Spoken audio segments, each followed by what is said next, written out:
Hey, Group G, how's it going?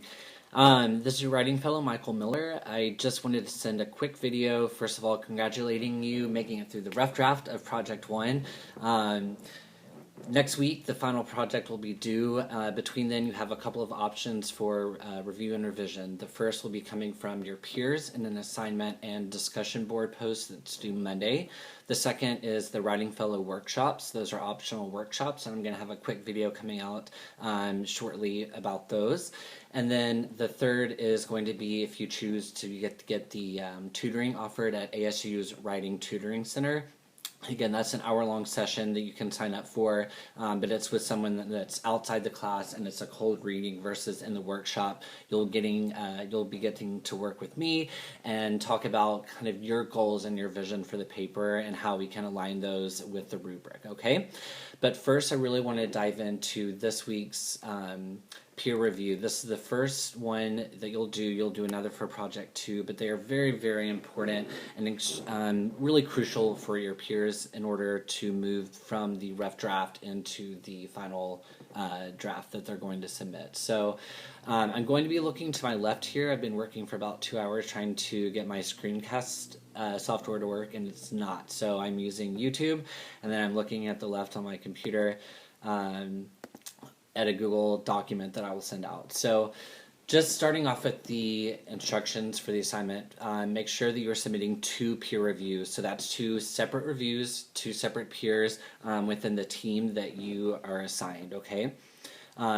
You also have to submit your reviews in 2 separate places. This is super important, and a lot of people lose points. First, in the assignment link. So you'll save your peer review form as a Google or as a Word document, and then click the assignment link, upload it there. But then also follow up, go back to the original discussion board where your peer posted their rough draft, and click reply and attach your peer review for them as well. Otherwise, they don't have access to it. Okay. So post it both places. That's very, very important. You will lose points if you do not do that. So cannot stress that enough.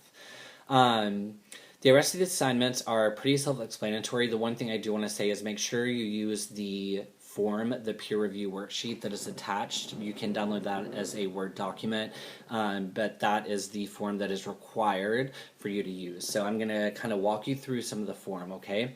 I'm also going to send you this Google document that has my notes. So at the beginning of the peer review worksheet, this is very simple, but it asks you to fill out who the author is, the date, and then the peer reviewer, which would be you. So make sure you're filling in whose paper you're actually reviewing. That is very helpful information for me as I read these. All right, so the next paragraph says, read over your partner's draft. Keep in mind the Project 1 assignment description and the grading rubric that accompanies it. So again, as you offer your feedback, make sure that the assignment description as well as the grading rubric are at the forefront of your mind. All right, 3 steps. First, read the entire rough draft. Second, respond thoroughly and with specificity to the following questions. So I'm going to give you an example here in a minute. And then third is create spaces between the questions in your Word document. So in the worksheet, question number 1 under the written profile is, does the introductory material introduce the topic of the profile? Is it clear what the place is being profiled? List this space here.